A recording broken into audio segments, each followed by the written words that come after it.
Allie here, your host of Chords and Conversation. It's been a minute since we've done a podcast. I've had this recorded since August, and I just have had, life's been lifing, we'll just say that. And so I had to step back, but I am back to it and getting caught up. Also looking for musicians to be on the podcast. So if you are a musician or you know a musician, holler at me. On today's episode of Chords and Conversation, we have independent Canadian musician Josh Odair. Josh is an independent artist up in Northern Ontario, and we talk about his DIY approach to music, a little bit about the music scene in Northern Ontario, and much, much more. So excited to be back. Let's get into the pod. Hey, Josh, welcome to Chords and Conversation. I'm happy to have you on the podcast. Thanks for having me. Great. Well, let's dive in. I've got some questions for you. For those listening that may not be familiar with your music, you blend folk, blues, alternative country, and rock. How do you balance these genres in your writing, or who are some of your biggest influences? I think I took like a different approach after I took a long break. I didn't try to write something to sound like someone. I just tried to write and see whatever came out. You know, that's what it was. Some influences right now, like I'm huge into like Marcus King. I don't know if you know him. No. No. Obviously City and Color, right? And there's another one. The Bones of J.R. Jones. He's really cool too. Yeah. Yeah. I've seen him live in a very small venue in Portland, and he's just No way. spectacular. Just like this one-man show with a guitar and a kick drum, and it's awesome to see. I That think is I'm gonna go cool. see him next month up in Seattle. So Really? yeah, Eh? yeah, he's What would you really call good. that music? Ooh, it's so hard because I feel like he's got a little bit of a bluesy rock and roll feel, but also kind of that indie stomp and holler kind of, because Yeah. just like the kick drum that he does, he's very hard to place, but very good. Very good. Yeah. That's I awesome. really like that whole genre of music. It's Me like this too. dark, I don't know what it is, dark folk or whatever, like blues stuff. It's really cool. Yeah. It's funny you say that, but like one of my favorite love songs is by him, and it's called Hearts Racing, and it's so good. But it's like totally just a love song. But he does have that kind Eh? of like edgier tune to him too. Yeah. Well, so you had taken this musical hiatus before returning to music in late 2024. What relit that fire for you and inspired these latest releases? It's kind of a weird thing.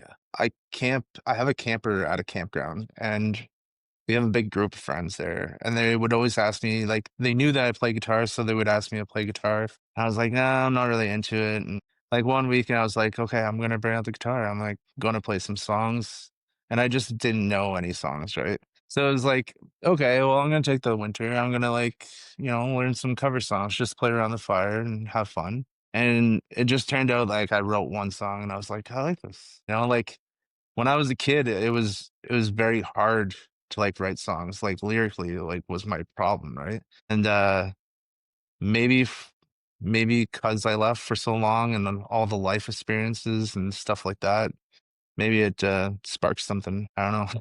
Yeah. So I wrote one song, and then it just led to like a whole bunch of songs, and now I just can't stop. It's like an addiction.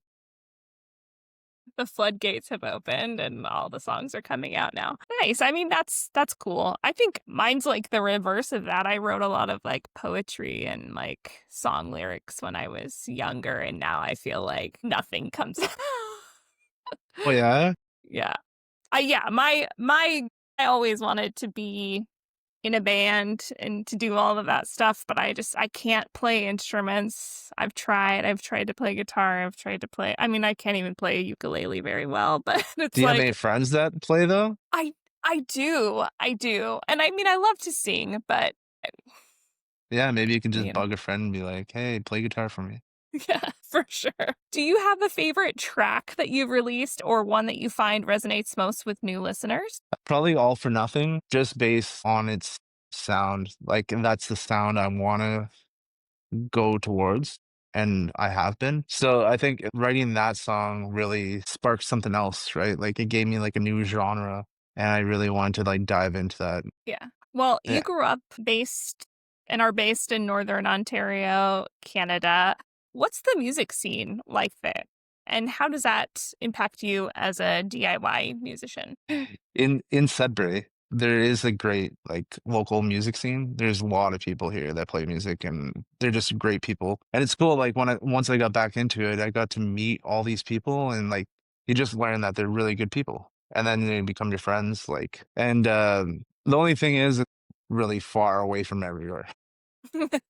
Like the biggest, like if you think you probably know Toronto, that's like so far away from us. Yeah. Like I looked it five, up. 6 hours, right? Yeah, yeah. So like the opportunity that people have in Toronto is pretty much endless, right? You can play anywhere every night if you wanted to. Where here you play the same spots and you just try to like space it out a little bit more. I have like a routine that I kind of developed for myself so I don't overdo it. That I take the summer off of playing live shows and I play in the winter, which is probably the opposite from most people, but yeah. Yeah, and those I mean, does do Canadian winters affect that at all, or do people are you guys are just so used to it that you just live your lives? Oh, it's horrible. We hate it every single year. No one likes it. Yeah, but like it's I do that for the reason because like camping is huge here, right? Everyone is gone on the weekend in the summertime.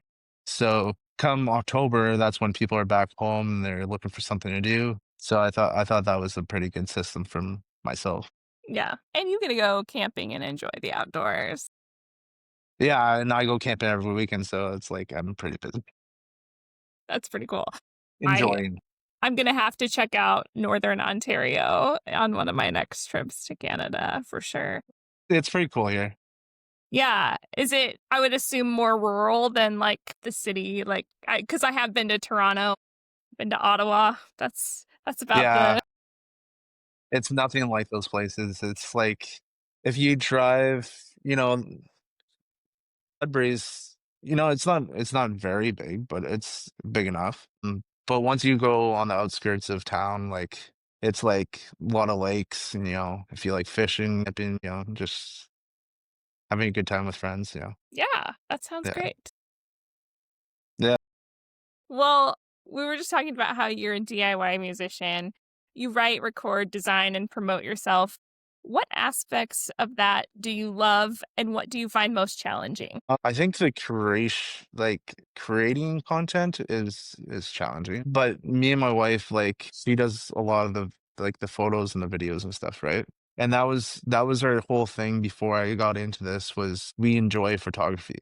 Like that's one of our hobbies. So we just put the videos in there with it. So I kind of had like everything once I started writing music again. I had all this like a gear and yeah. Right. So, yeah, you collaborate with your wife. How has that shaped your kind of visual identity through social media? I think it's great.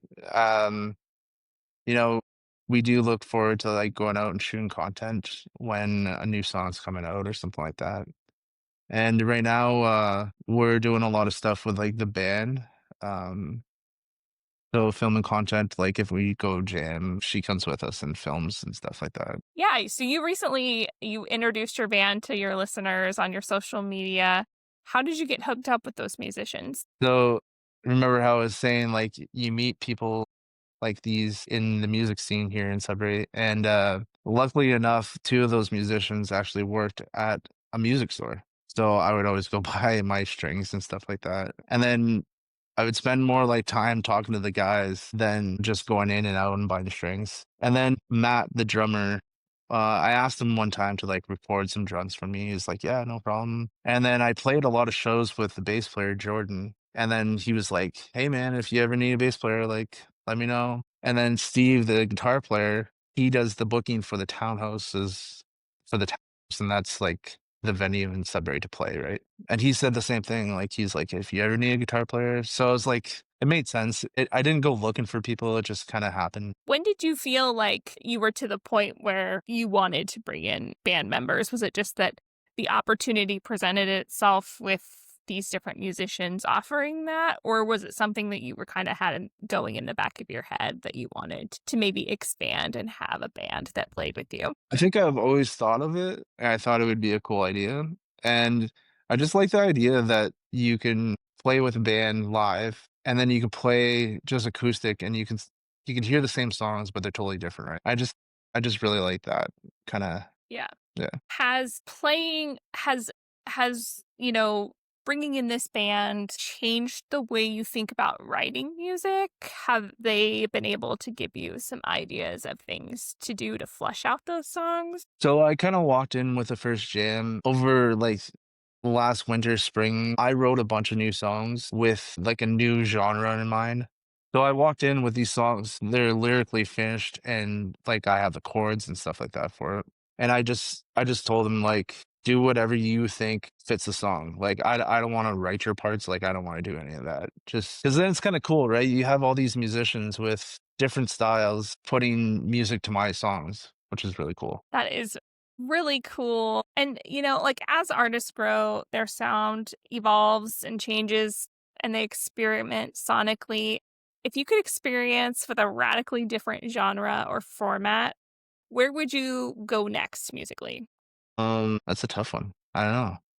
Where would I go next? I think uh, the the new songs that I've written, I think that's the path I wanna keep on going, and if I can expand that and make it bigger and sound bigger just for people, I think that would be really cool. You have had your music played both nationally across Canada and internationally. What's your vision for expanding your reach? And are you planning to tour or collaborate or any other creative projects to get your music out there? I don't really think much about that. It's kinda wild that, like, you know, I'm in contact with all these people. Like, I did, like, a podcast in Australia, which was crazy, like, and Saskatchewan, and then now this, like, it's pretty cool. I never expected it.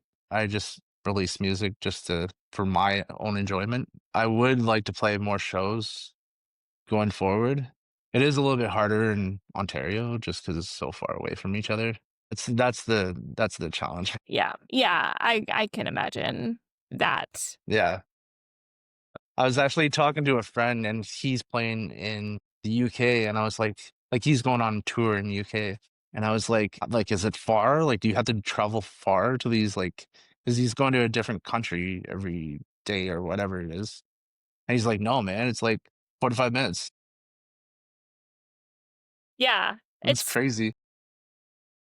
I think that's the thing about like the United States and Canada is like they're just so huge for like one country, whereas like European countries are a bunch of like small countries together, Yeah. you know? Yeah, for sure. Yeah. I mean, and Canada is huge land mass side. I mean, like it's the second biggest country by land mass It in is huge. the world, and And it's there's a lot of areas where it's just like, I don't know, bush, I guess. yeah, I mean, there's I think, I think I actually heard an interview that Dallas Green did with, it's like Nathaniel Rateliff Yeah. for the he does a Sirius satellite radio show, and when they were on tour last winter across Canada together, they featured Dallas, and he said something about, like, Canada, like, so much of it is uninhabited and then uninhabitable because it's like you have, like the territories that are a little, you know, it's harder to inhabit that part Yeah. of the country. But it's just I love I love Canada. I love coming to visit and there's like I've never been somewhere and I was like, "Oh, this is terrible." Like it's Yeah, gorgeous everywhere I've been. Even the cities, it's just for sure. Yeah. it's It is a great. really nice area, just really far in between. Yeah, definitely. I mean, if you had the opportunity though, would you try and make a trek down and play some shows in Toronto or other Canadian Yeah, provinces? I would love to. I would love to. That would be really cool. I'd probably just do it by myself, like just the solo shows, you know.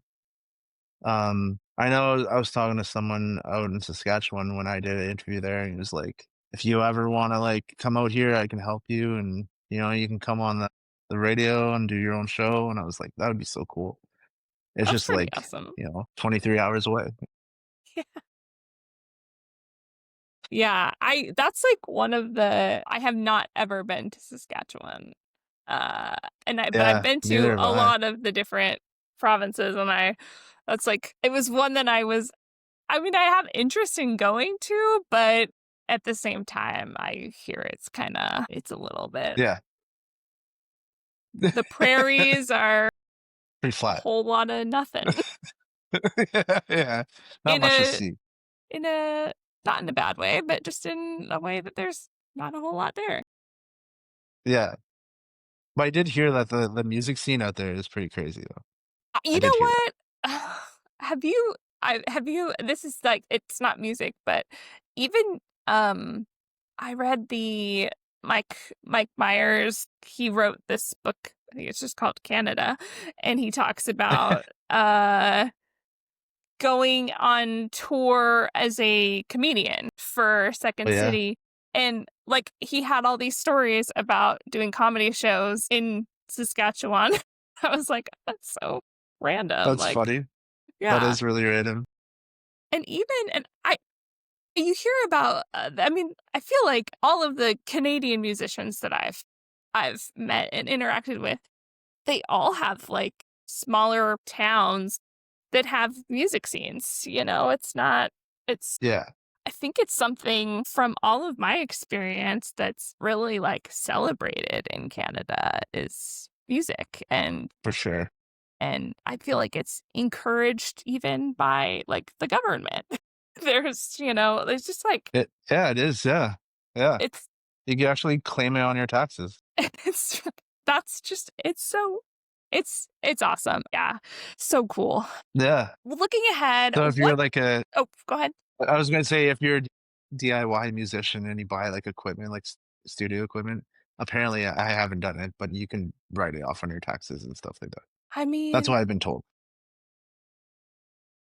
I'd look Pretty into cool, though. that. I think that would Yeah. be, I mean, it is not easy to No. be a musician, and it's certainly not it definitely is going to take time and money and to be Yeah. able to do it and get your music out there. So I would Yeah. definitely look into that. Yeah, yeah. That's pretty. Well, I used to up to now, I would record everything in my house and do it on my own. But it's, it takes a lot of experience to know what you're doing when it comes to recording and stuff like that. So recently, we just went, like, me and the band just went into a studio, and like a proper studio, and recorded some songs. So that's going to be coming out in the future soon. It's really exciting. What was that experience like in comparison? I've actually never been to like a proper studio with like an engineer and stuff like that, and it was so nice. First of all, everyone in the band is very chill. Like, they're all super nice guys. We went in there, and laid down the tracks, and it was fun. We just chilled and listened to music and gave ideas and stuff like that. And I know it was great. Was it also like a learning experience? Did you learn things about the engineering piece of it that you didn't know I before? learned that it's nice to not spend like 10 hours on a song myself. Yeah. 'Cause I would, like, record here, and it would take me, like, a week, and it would be so frustrating. It'd be like, "I need to get this perfect," and then yeah. So this way, we just walked in, we put down the tracks, and he takes care of the rest. And he's really good at what he does, like, super good. Yeah. Was the studio something that had been like you were referred to it by other musicians in the area, or did you kind of stumble upon it on your own? There's not too many studios in town, so you kinda know all of them, right? This one's called Deadpan Studios. He bought this house, and it's a converted church. Like, part of it is, like, um, converted church, and someone came in to do all the soundproofing and stuff like that, so it's really nice. Pretty cool.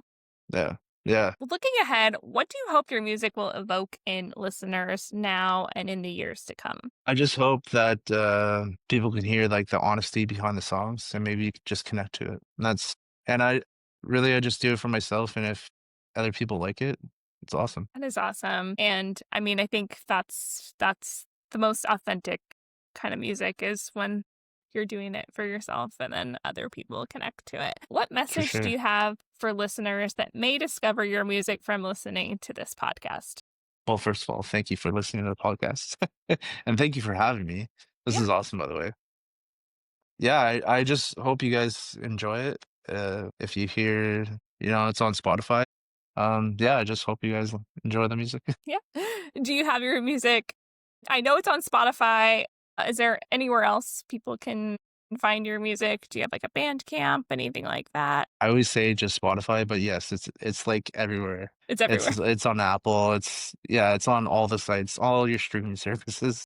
Awesome. I'm not big on Bandcamp. I should be more involved in that, but it is on Bandcamp. Awesome. Yeah. I know a lot of, musicians kind of tend to, especially more DIY musicians, to gravitate to Bandcamp because they're able to make a little bit more money, people streaming their music. And not to make money, but really, to take that money and put it back into their musical projects Yeah, because, for sure. Like if you sell t-shirts and stuff like that and you put it back into it's like a business, right? You put it back yeah. into it. It's better for your business. Yeah, yeah, and I have heard so many, and I mean I use Spotify. I usually always try though, and if it's an artist that I really like, I'll go to shows or buy a like vinyl or a T-shirt or something because the streaming I hear is just you don't make a lot of money. And again, not to make it about money, but it does cost money Mm, to make music. That's a way that you can yeah, for support sure. artists. I think like a while ago, like there was one song um that hit over like a certain amount of streams. It wasn't very much streams, but in in your distribution, you get to see like how much money you made and you can pull it out if you want to. It was like $4.25 or something like that. Yeah. Yeah. I've heard that it's not the best payout, but I know like if you're doing it for the right reasons, you kind of make those you got to get your music out there. The great thing about Spotify is you can discover so many artists. It's crazy. Yeah. I I know you don't, yeah, the whole streaming thing, but yeah. The whole like the amount of artists I found on there and bands, it's crazy. Yeah. Yeah, I sometimes I like to dabble with like they have this like DJ that'll play, music that you may not have heard and just kind of do their discovery stuff cuz I do like to discover new bands on there, but I also find anymore that I'm finding more and more bands just through like social media and like Instagram and That's cool too, yeah. like that's kind of I have a lot of bands that I just started following that just started And popping those up are the on my bands feed. that yeah, and those are the bands that need listeners, right? Like they're looking for people to listen to their music. Yeah, definitely. Well, Josh, thank you so much for being here and taking the time to chat with me today. It's been a pleasure. I appreciate you taking the time. No problem at all. Thank you so much for having me. This is great. Great. Hey everyone, Allie back again. Thank you so much for listening to this episode of Chords and Conversation. Don't forget to like, subscribe, and share with the music lover in your life. Hope you enjoyed it, and we'll see you next time for Chords and Conversation.